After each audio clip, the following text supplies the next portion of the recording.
I think we're ready right now to start. Hello and very good afternoon to everyone joining us here at this webinar. I'm already seeing a great interaction on chat, so that was a great idea. Thank you for that. If you haven't heard that, please type where you're from, where you're watching us from, and let us know your name as well. My name is Marcin Musial. I'll be your host and I'll be your moderator for today's discussion panel. That's going to come later on in the day in about 20 minutes time. For the moment, I just want to say a huge welcome to the webinar brought to you by three amazing organizations. Obviously, it's a 30% Club Poland, it's European Women on Board, and it's United Nations Global Compact.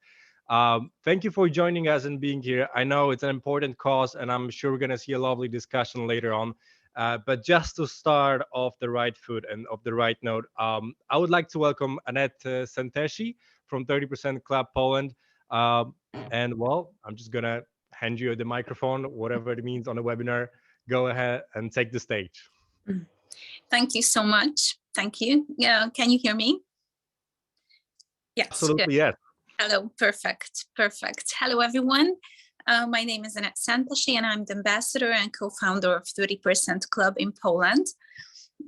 It is my great pleasure and honor to give you some information about 30% Club, particularly during this prominent webinar that we are co-organizing with the European Women on Board and UN Global Compact Network Poland. If we shall have the presentation, please now. Yes, thank you very much. And we can move on. So 30% Club is a global campaign led by chairs and CEOs promoting women on boards. It was set up in the UK in 2010 with the aim of achieving a minimum of 30% female representation on the boards. And now, 12 years later, if we look at the map, we can see that other countries joined the initiative. And nowadays, it has a truly global reach from Canada, US, Brazil to Australia, with Poland joining last year. Some of our most prominent members that you surely recognize are Amanda Blank, Warren Buffett, just to name a few, but there are many others. Probably now you are asking yourself, all right, but why are members and countries joining 30% Club? Because it works. It was set up in the UK in 2010 when the female representation on boards in FTSE 100 index was 12.5%. And 10 years later, the number rose to 35%. And now we are just looking at the example of UK. But if we were to take a glance at the other countries, the success stories are very similar.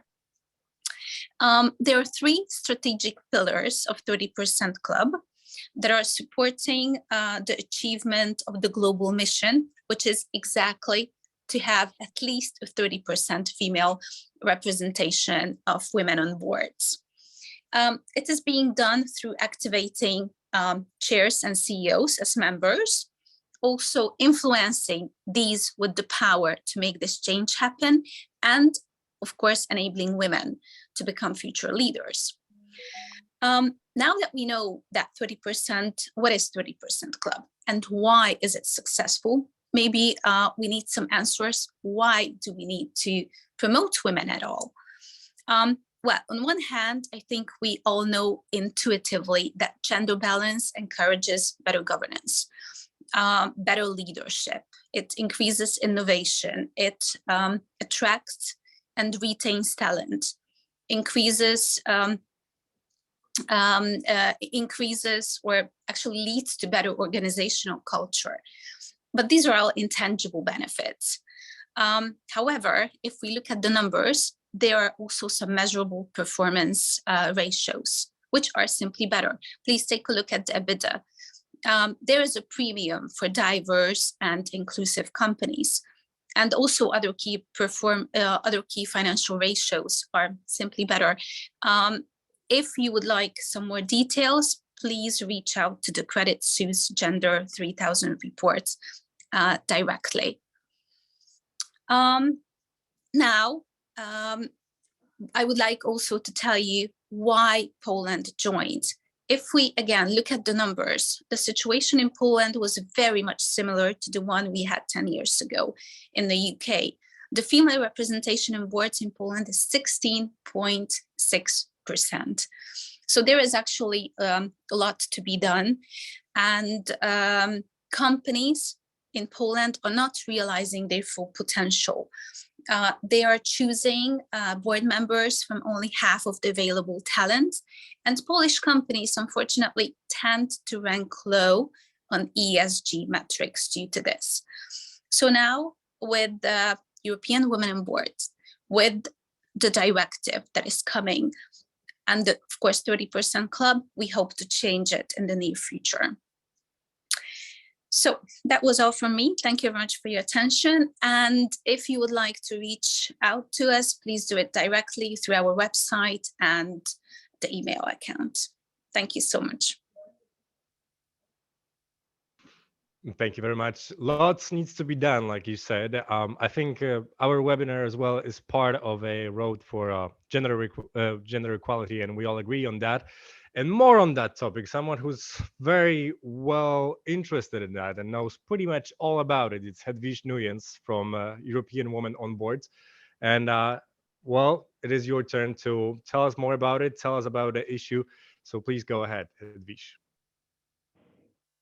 Yes, thank you so much. So it's my pleasure to be here, and thank you so much for the 30% Club and all the organizations and the people here to have invited me and given us a chance to talk. So European Women on Boards, very much in the same line as the 30% Club, is also favoring gender equality at the top of boards. And I think that Eva Kubin is going to say a few words first.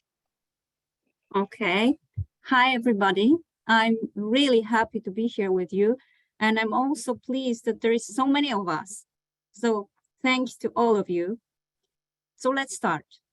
I would like to tell you that I'm natural born optimist. And I think the word is pretty good place to be, but it's not yet perfect. The change, however, will probably not happen by itself. Well, can you hear me now? Oh, okay. By itself.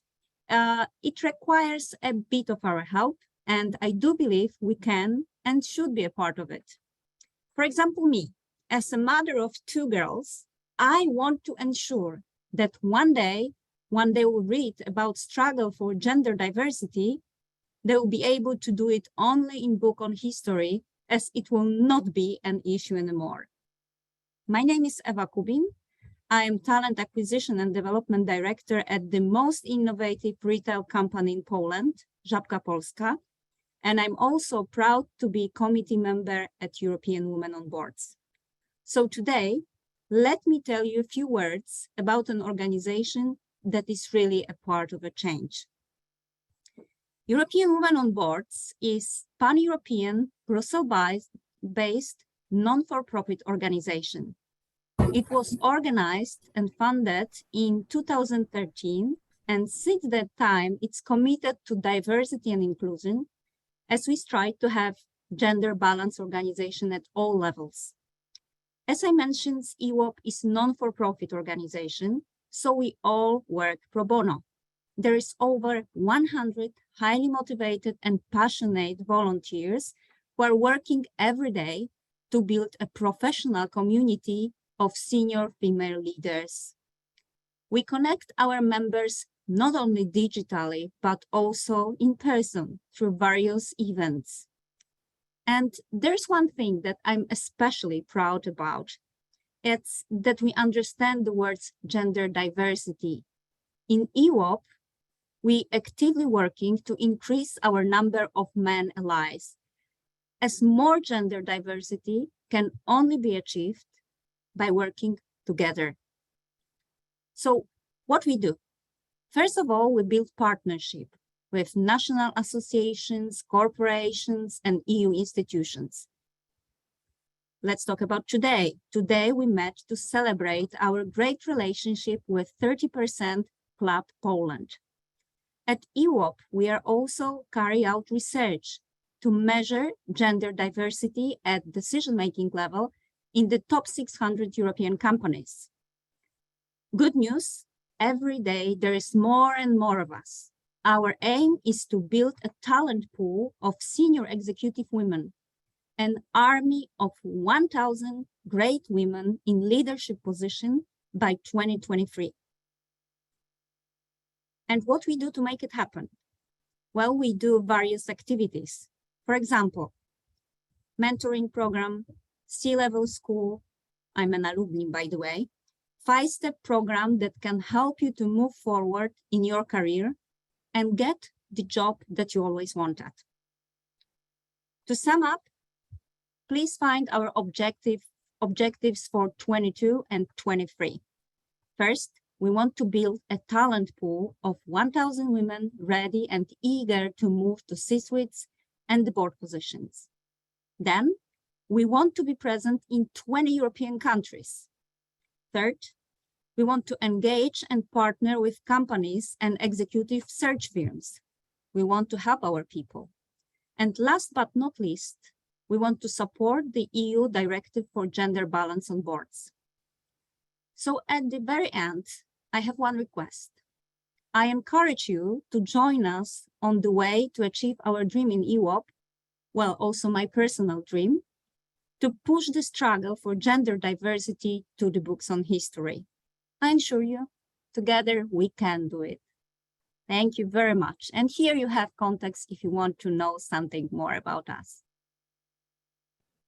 Thank you very much, Eva. That was very well said. And moving on, like I said before, Hedvig, you can go ahead now. I'm sure it is your turn now. Yes, thank you so much. So I'm the chair of European Women on Boards, delighted to be here. And so I would like to tell you a little bit more about why it is so important to have this directive now. We have been waiting 10 years because the Parliament was already agreeing with this directive and with the 40% objective of men and women in the boards more than 10 years ago. And so we're European Women on Boards, we've advocated, we've lobbied again, each single state. Poland was one of the very difficult ones to convince, and one of the only one that did not agree with the directive, but most of the other countries did, and now we are very proud to say that we contributed also to this big success. And why is this so important? Because we see that without a clear objective, countries do not move. We know that the biggest progress has been in countries like France, who have set clear objectives years ago. And still now, countries like Estonia, for example, which has one of the highest educated population, only has less than 10% women on boards. So why is it important? Because we need that target across the European Union, and that is what we have now. With European Women on Boards, we actually are going to contribute to the success as well, because the first thing, as Eva said, is we encourage each single talented woman to come and see us and to see how they can be even better prepared to take on positions. We are also saying there should be no barrier. If you want it, if you're ready, if you're eager, we can help you. Of course, this will not happen without other measures, and that's why this policy measure and this European directive is so important. We're going to implement this in every single country in the European Union. And that's why it's so important to work together with local associations, with national champions like the 30% Club in Poland and in other countries, to have that local knowledge, to have the local network. And last but not least, it's very important to work together with corporates, with executive search firms, and with all men willing to help us and to listen to our story, and of course, also to make this happen. So for us, it's really about a win-win. We know that diverse teams actually perform better. We know that women are extremely well talented and apt to take on the jobs. And we can learn from countries like France, like Norway, who have more than 40% women on boards already, that it is really possible. And so this is the story we want to share with you.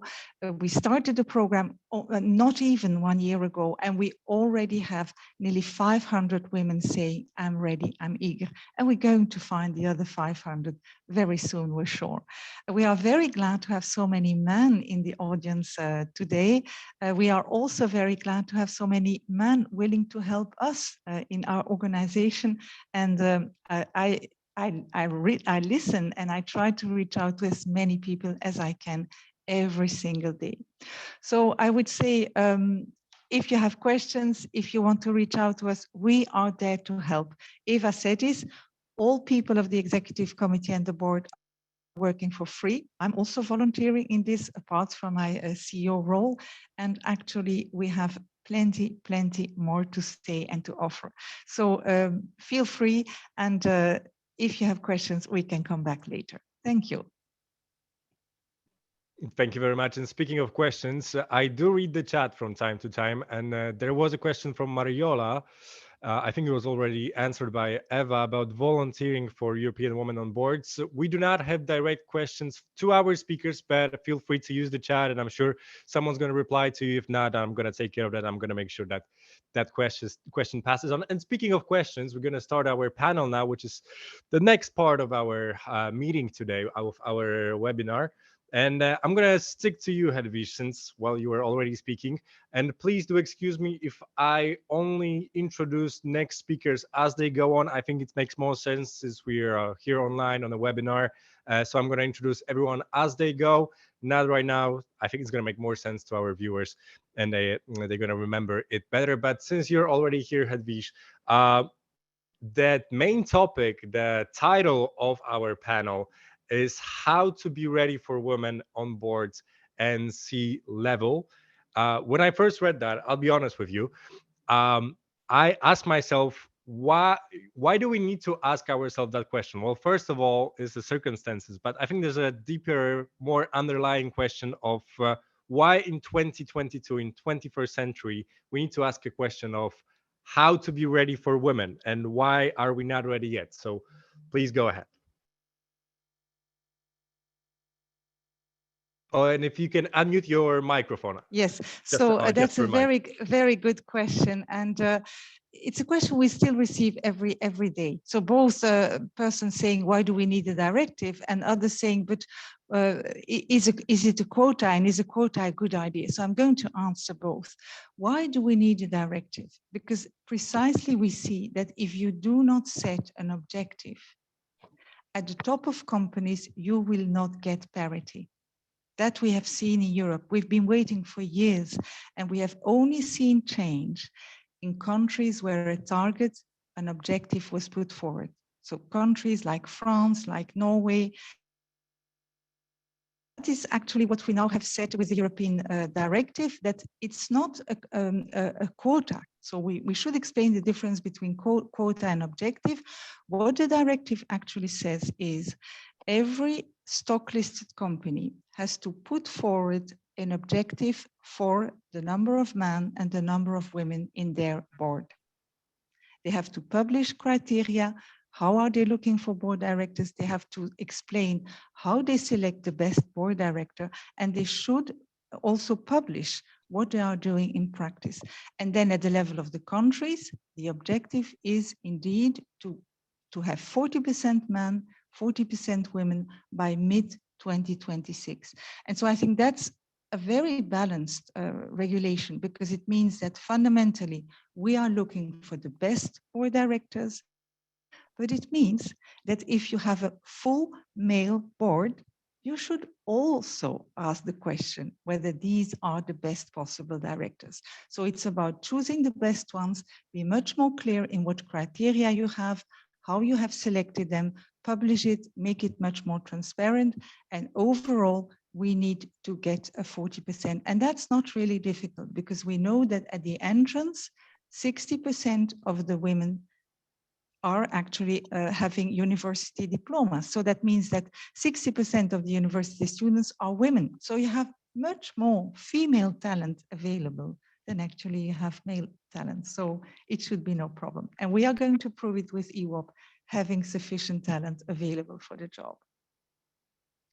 Well, thank you for that. I'm sure there's plenty of people here in this online room, and you don't have to convince them that it is possible, it is doable, and definitely one of those persons is Adam Mańkowski, executive vice president of the management board, managing director of Żabka Poland. I'm sure if you've ever been to Poland, you know Żabka. It's a grocery store pretty much at every corner, and that is why, and that is who I'm going to direct my next question. So, Adam. If it's possible, and it is possible, which Żabka proved already with 3-on-3 in your management board, so it's pretty much half and half. How did that happen? Did it come naturally, or was that the goal of Żabka to have 3 women and 3 men on board? So first of all, hello everyone, and thank you for the invitation. And answering your question, it was a natural step for us. But in order to do this, you need to have a proper culture in the organization. And I just want to tell you a little bit more, because that's true. We have 8,500 stores, and we are one of the biggest retailers in Europe and fastest growing in Europe, actually.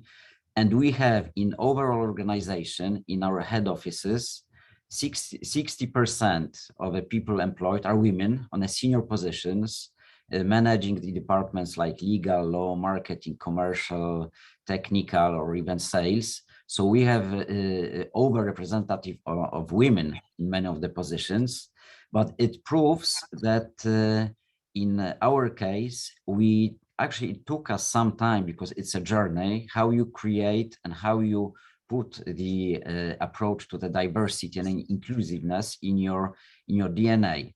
And in our case, that we are half-half, so we have 3 women in our management board. It came naturally, because those women are not recruited from outside and put to the board, but those were internal promotions, which proves that our approach to equality, to diversity, is a proper one. So we are making sure that we have a culture of equal opportunities. I think this is the most important, but not only to say, but that they also, employees could feel it. And also that we have inclusive organizational culture. This is extremely important to make sure that everyone feels that have the same opportunities to grow and to develop.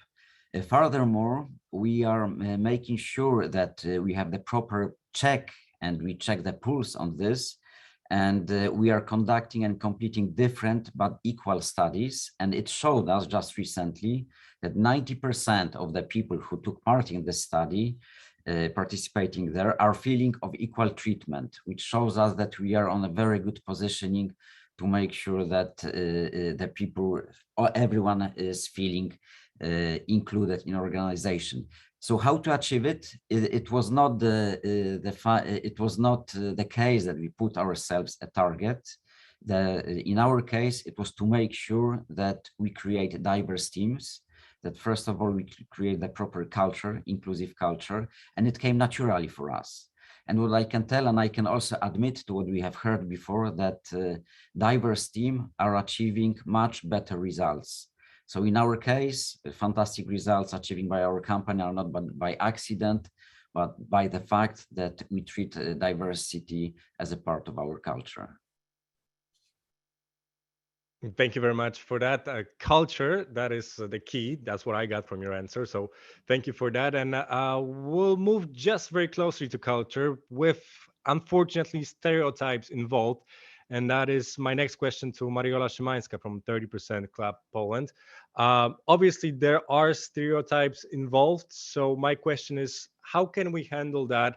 And how can we fight through it? And how far are we of that perfect balance between, well, something that is true in stereotypes and something that we definitely have to fight in order to achieve a perfect balance in a workplace between men and women?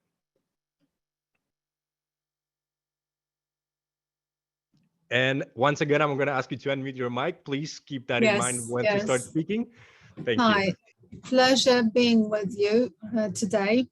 I have a bundle of thoughts listening to you so far.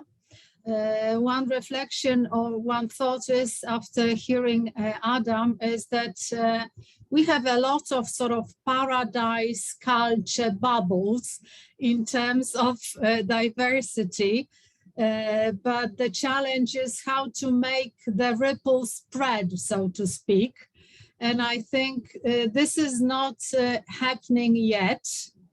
And my personal opinion is that today still, and that is for sure in Poland, we are far, far away from the equality.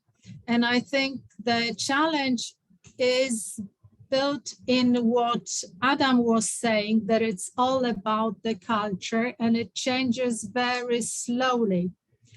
And the stereotypes have been with us for thousands of years, and that is why it is so difficult to change it. And I think it's a mixture of our habits, stereotypes, and also power play, which is, I think, a more dominant feature for the masculine world, so to speak.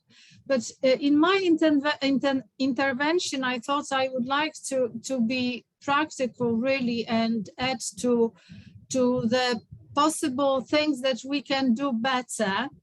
And recently, I participated in a networking session of women, and there was this young girl entrepreneur, and she was really trying to manage her nerves and the anger, describing how in her experience she's been treated in a numerous professional clubs which are still men dominant.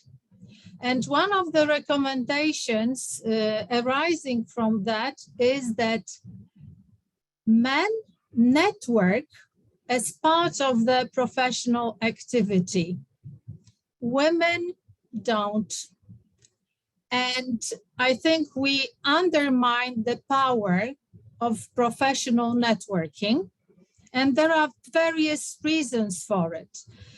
The simple reason is, and that was actually the comment of the girl that I have just mentioned, is that women do not have time for networking. And that is because there is no parity in how we take care of our families, the kids, and the homes. So trying to identify things that we can do better is, and being practical, I would say more professional networking for women, nothing new, but infrastructure for taking care of the kids. And finally, coming back to the stereotypes, I would say education, education, and education. I really think we need to start with schools. I think we should all have a new subject of diversity at the schools. And then when we grow, I think there should be more practical workshop for young people to identify many stereotypes that we are not aware of. And sometimes it's the stereotypes are not just bad will, it's lack of knowledge. And honestly, I can say it from my personal experience very often. If I see a bad driver in the street, automatically I would say that it's a woman driving, which is more often than not, and more frequently than not the case. So we have to be critical to ourselves, but I really believe we need education to be able to handle and see through the stereotypes. And closing up this intervention, By nature, I'm an optimist, but from my experience years ago, and I have some 30 years of professional experience, I was very critical about quotas, objectives, and so on. But we need those because otherwise the dream of Eva will not be part of her daughter's life because they will not live long enough to see the change. So we need the objectives or the quotas, and those quotas or objectives should be really owned by the leaders of today's, as Adam is, I'm sure. And when I'm saying leaders, those are CEOs, but those are prime ministers, those are presidents, and why not? This is the Pope. We need the leaders to influence the culture, but on a sort of grassroots level, I think the more we talk to each other about this, the more there are believers that the change is needed, the quicker it will happen. Because to sum up, I recently was touched at the ending of a newly launched film of Lost Illusions by Balzac. And the main character at the end of the film says, "Did I have to lose all my illusions to start a new life?" And I hope we do not have to lose all our illusions to start anew. Thank you. Thank you very much, Mariola. Education is definitely important. Please keep that in mind. I'm going to come back with education question to you with the second round of questioning later on. Thank you for all the interactions on the chat. It is pretty amazing. One more reminder, you can go ahead and share your LinkedIn profiles. You can build a network here on the chat. It is strongly encouraged. So thank you for all the interactions. I think Robert pointed out one important thing, that a lot of boards are male dominated. It's pretty obvious, but I want to bring that into discussion before we introduce our next guest. And that is Andrzej Kozłowski, president of the management board and CEO of Emitel, 30% Club Poland member as well. I'm smiling because a lot of praise has been put on Adam for being a great manager and building a great culture, but I'm sure Andrzej is just a great guy as well. So my next question is in regards to competition. This is something we very often hear in regards to women in the workplace. So let's say, Andrzej, let's say that I'm a woman and I'm a very competent. Obviously, there's plenty of women like me. Is it my job to show that my competition is enough to get me promoted to a C-level board, or is it the corporate's job to notice me? Hello, everyone. Hope you can hear me well. It's great to be on this panel. It's a very important, interesting discussion so far. So thank you once again. And well, to answer your question, well, the simple answer would be both. Okay, but of course, the issue is much more complex. The former CEO of COO of Facebook, Sheryl Sandberg, claimed that that most men would apply for positions when they met just 60% of the requirements, while women only would apply if they met 100% of them. And this is really important, I think. Unfortunately, excuse me, unfortunately, in my opinion, women tend to undersell their work, undersell their competencies, which is a pity, of course. So in my view, organizations, the companies have clear responsibility to create better policies and opportunities for women. And still, at the same time, women also need to support to step forward and overcome, the habits holding them back. So, in my opinion, consideration should be given to the specific support for women very early on their careers. We should introduce development and mentoring programs specifically aimed at women. The important thing is also to focus on so-called debiasing of the whole system, of the entire system. Actually, this discussion is a part, of course, of this debiasing the system initiative, but we need to do more. That is why we need to introduce special training for all managers, but also supervisory board members, to encourage them to challenge their own biases.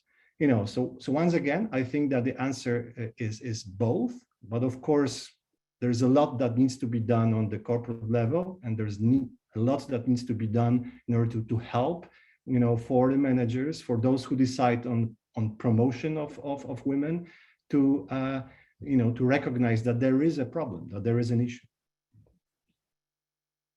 That is a great point, Andrzej. Obviously, I mean, I'm sure everybody remembers from their time in school or maybe at the university when a woman and a man go into an exam, and the man always comes out happy, not knowing much, and then the woman with all the notes, reading all the books, preparing for hours and hours, comes out stressed out and not sure about her result in the end. That is a great point you brought up. Thank you for that. Unless you want to add something, then go ahead. I'm okay for now. Thank you. Awesome. And last but not least, when it comes to our speakers on the panel right now, Katarzyna Bąkiewicz, ethical communication expert in business and a member of UN Global Compact. And since you are communication expert, Kasia, I want to ask you about the difference between the communication that many companies put out, something that they want to be known for, this is how they want to be seen, and something that they actually do towards equality when it comes to a gender in a workplace. Hi, hello everyone. I'm glad to be here. And one correct, Bąkiewicz, not Bąkiewicz. That's a very important point. So it's no problem. Okay. So when we are talking about communication and the difference between how communicators communicate in terms of gender diversity and actions, I want to say that first point, we are in not so bad place, but still it's not a wonderful place. Obviously, companies know that communication is creating their image and perception of business and social environment, but we can observe here two gaps or maybe places to improve. The first situation is when companies, the employees and their managers know that diversity and inclusion and equality are very important.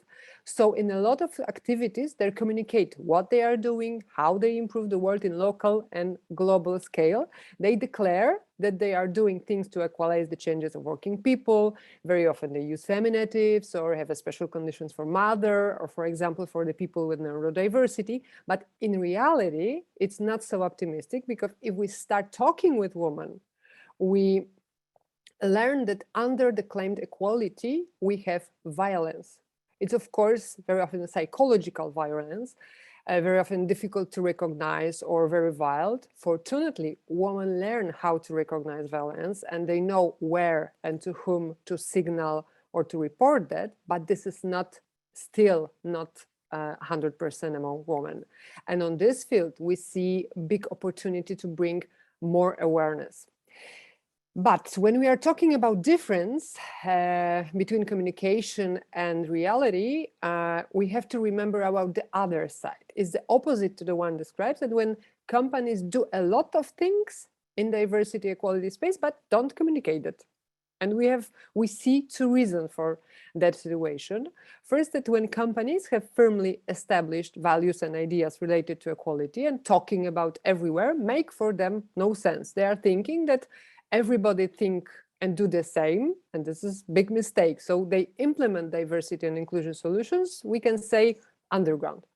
And the second situation, very important in my opinion, is connected with the shame. We need to remember that men are under great pressure from the side their male colleagues from company or from board. Very often they want to invite more women to cooperate, but they are afraid of male colleagues' opinion or sometimes ostracism, very often. And this is the reason why many men don't want to talk about activities in the field of gender equality. And here we come to the point. Business is a creator of public discourse. It's a very important part of social narrative, and therefore it is great responsibility for how people, not only those who are working in these companies, will talk, think, and in effect act.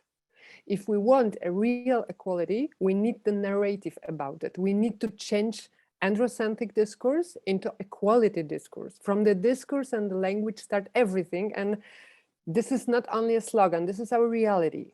From the discourse, that's why we have to think how we are talking about men and women, what we communicate in internal and external communication. Companies have to start think about women and appropriate place for them.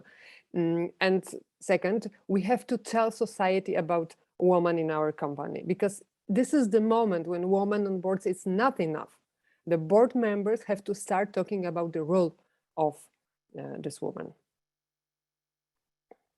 Thank you very much, Kasia, once again. And now we'll move on to the second round of questions. You can go ahead and type some questions in the chat. I'll try to use them as much as I can here in the conversation that is to follow. And we'll move back to Hedvig.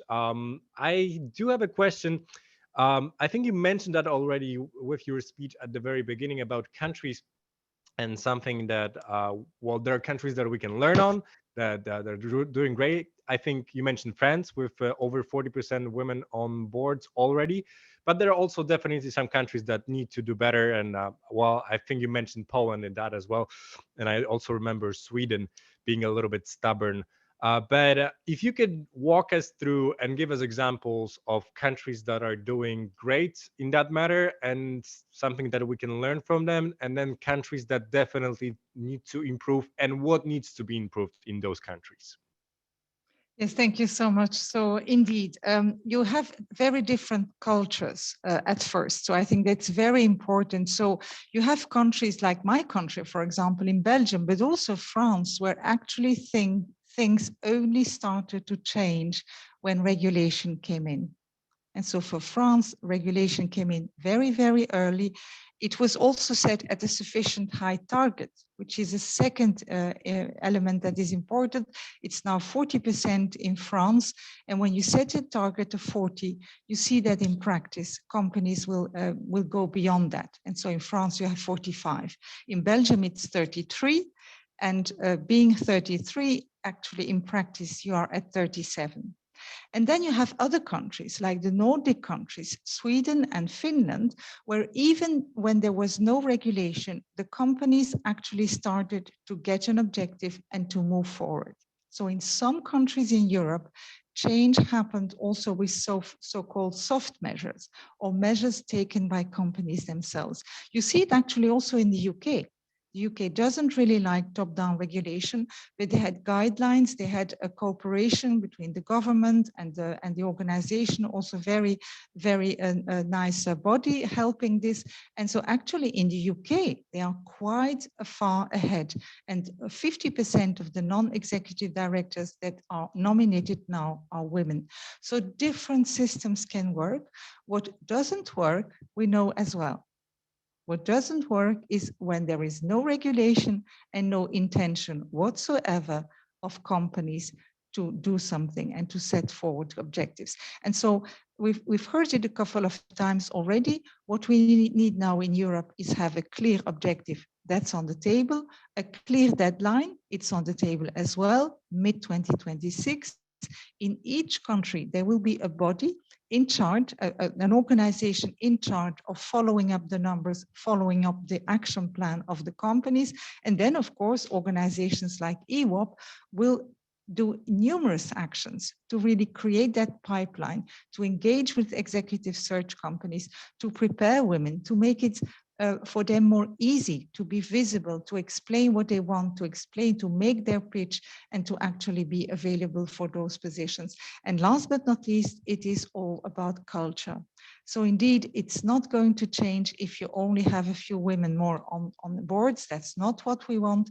It's about having much more women in all decision frameworks. So not only the boards, but also the executive committees. And so once we move on with the board, we will definitely also work on the executive committee.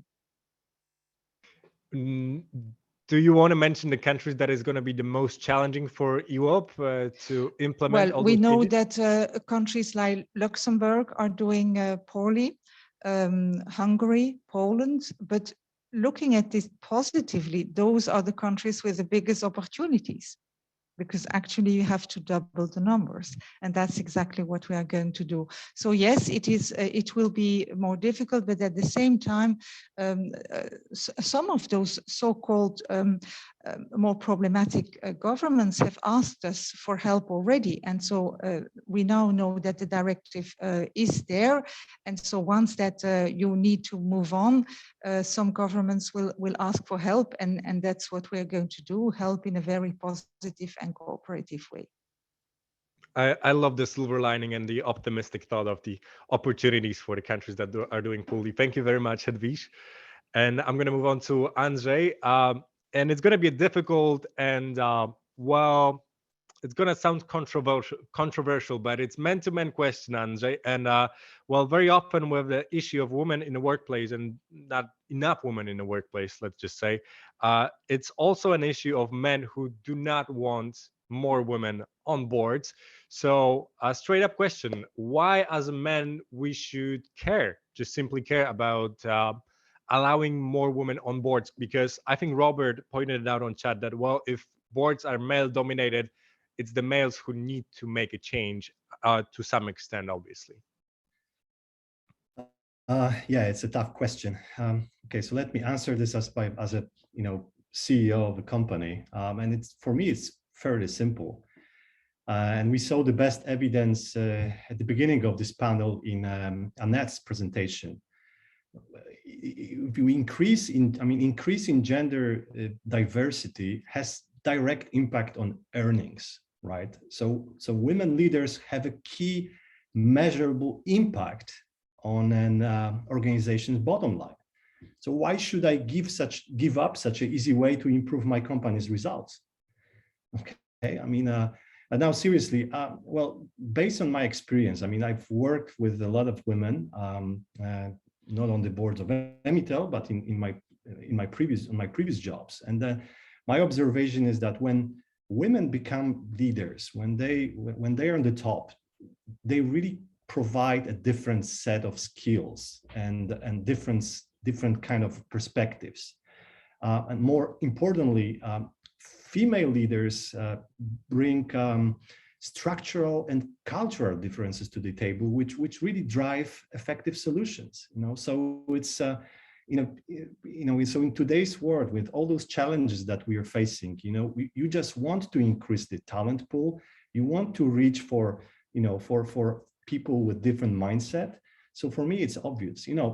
Of course, I mean, deciding whom to promote can be very complicated business. But again, based on my experience, women are able to make bold and wise decisions as leaders. This helps make the team environment less authoritative and more cooperative.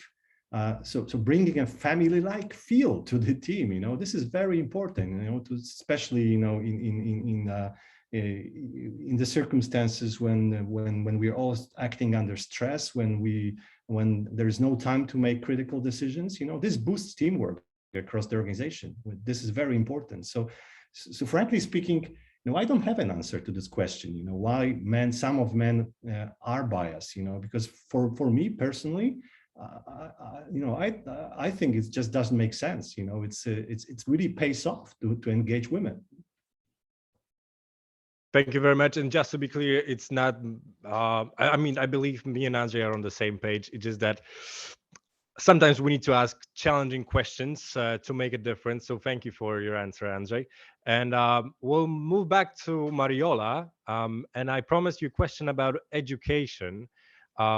And I think it's an interesting topic to discuss. So when it comes to education, do you think that the change in a workplace should come from changes in a society in the first place, or the changes should happen in workplaces and then spread towards societies? What do you think?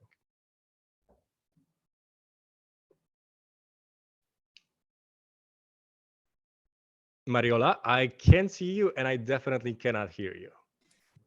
Are you still with I us? started talking. Oh. I had to unmute my, sorry for that. So I think the answer is sort of obvious. It has and it should happen on both levels, or even more levels. It's home,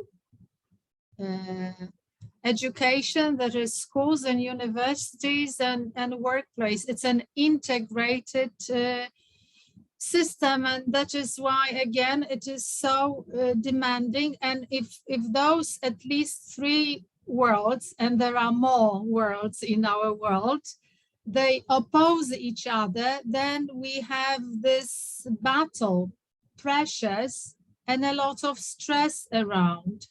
So, but we need to start somewhere, and I very much agree with what was said, that there are different situations in different countries. So I think we need to identify in each country what will push us forward quicker in this particular situation. We have a political context, we have a cultural context, and we have corporate context. From this perspective, in Poland, I would think that the corporates can provide the leadership in this change, and perhaps here and now, this is the most practical approach to really progress in this area. To show some practical examples. So I think all our men colleagues should be speaking on public television, radio, and social media, presenting the achievements and your perspective. Because on the other hand, I come and I work for financial services, and I can honestly tell you that still today, I find myself in a room with some 30 guys and I'm alone. And what's even worse, they think it's okay. Yes, if I work in an international environment, this is perceived as something unnatural. And here, nobody pays attention. And this is the situation, honestly, when I'm in the 30% Club Polska, I believe the change has come. And then when I go out of the bubble, the situation looks different. For many, many years, I've been actively involved in financial education. Then we expanded the scope to entrepreneurial activities. And now I think the social education should very much open up to diversity and inclusion.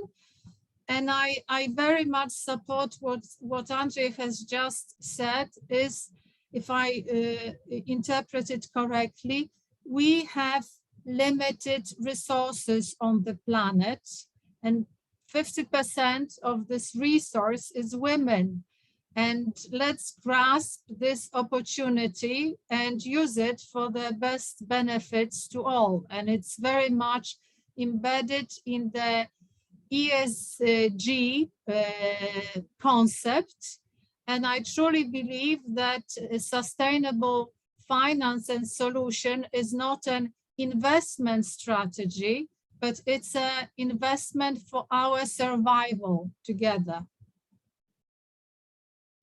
Very interesting points. Thank you for that. I think we do have time for one more question to two of our speakers left. That is going to be Kasia and Adam.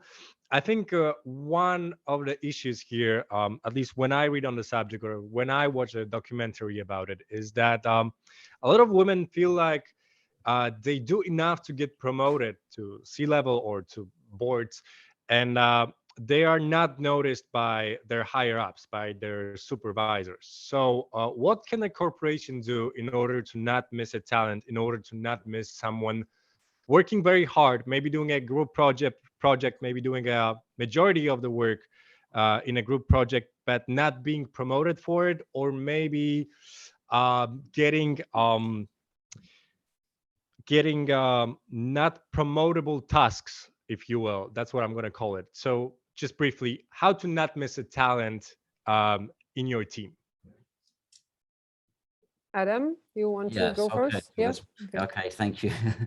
Thank you, Kasia. Yes, I will say it briefly. So it was mentioned a few times that, diverse teams, companies having diverse teams, they have better results, but it's not only because of diversity, but also because of the fact which helps them to attract and to grow the talents inside. And if those companies were not put diversity and inclusion on a high level, it wouldn't be possible, because you need to have talents from the diverse fields. So I think it is important. Culture was mentioned a few times, and I think this is the key enabler. You need to make sure that you have proper tools that creates and promote the culture of diversity and inclusion.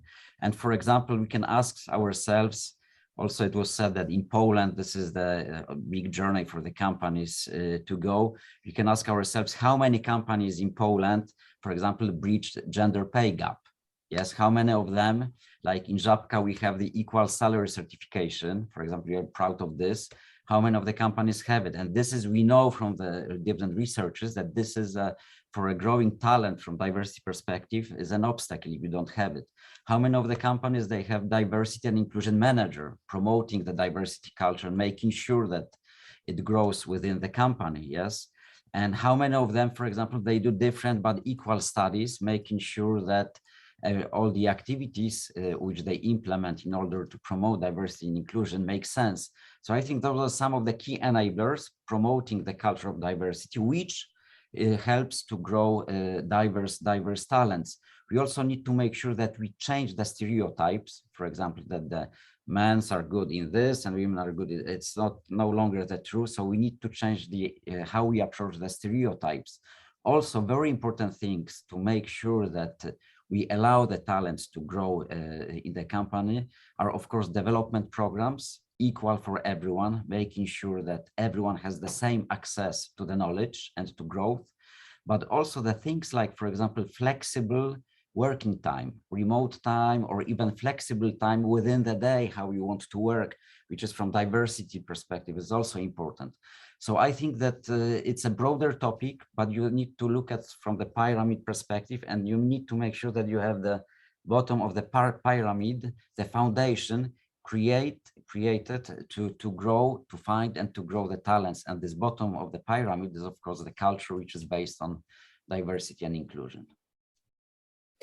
Adam, thank you for your wonderful question. I have one more to this, because I want to ask every companies, you remember how close connection is between real activities for equality and image of these companies, because this is one logical process. If company do good things in equality field and responsible communicate about it, they will be able to get better and better employees, because they are sharing the same values. And better employees give better results for company, both financial and social. So in long-term effect, company has a better image and a better financial performance, because we need to remember in business, very important is money, of course. And now we know that equality, so women on boards, helps to generate it. And that's all. Fully agree. Thank you. That is all as far as the panel goes. So thank you very much to all the speakers, and thank you for all the interactions on the chat. And well, we're not done yet, but we're pretty close. One last speaker of today, Milena Olszewska-Miszuris, will wrap it up for you guys with some closing remarks. Milena, go ahead. Women belong in all places where decisions are being made. These wise words of Ruth Bader Ginsburg are still more of a target and challenge than reality. It takes everyone's effort to make them come true. Diversity, equity, and inclusion, they bring value added to corporates. Various international research suggests that enterprises that apply these principles and have more diverse boards and CCO, they record better financial results, lower risks, higher market multiples. Still, worldwide, women remain a minority on boards, CCO, and in political lives. Thus, we have lesser impact on crucial decisions that shape everyone's future. That needs to change. As humanity, we need more women at the table to make decisions paving our sustainable future. So my message would be for men not to treat gender diversity as zero-sum game. We all need more diversity of thought, experience, and perspective. Yet in order to keep that diversity, we need equal chances and inclusion. And that's a choice managers at the top of corporate ladders can take and execute. And dear ladies, my message to you would be to understand that we are enough. It's not that we need to change to fit into the current world. We are needed the way we are. We bring on diversity. And we all, men and women, should modify the rules how power is obtained and kept so that those who represent us represent the entire population in all its diversity. So if your boards and CCO are not diverse, it's high time to start preparing for the Women on Boards Directive. The directive aims for large listed companies to introduce, by the end of June 2026, transparent corporate recruitment procedures so that at least 40% of non-executive directors or 33% of all directors are represented by the underrepresented gender. Making ambitious goals in terms of gender diversity is a good way to start. At 30% Club, we believe that tone is set at the top, so we engage CEOs and chairs to act to increase diversity at their companies and in the countries they operate. So please contact 30% Club Poland or our chapters globally to make that change, because together we can make a difference. Thank you. Thank you very much, Milena. Is there anything else we need to add on before I wrap up the whole webinar? Is there any speaker who would like to say anything else before we finish? I think we're pretty much done here. So thank you very much for joining us.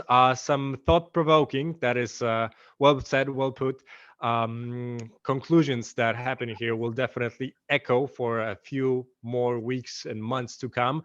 Hopefully by 2026, we'll see a huge change and the companies will take it head on. And please keep in mind that you can rewatch the whole webinar or recommend it to a friend on any of the organizers' website. After it's done, we're going to post it soon.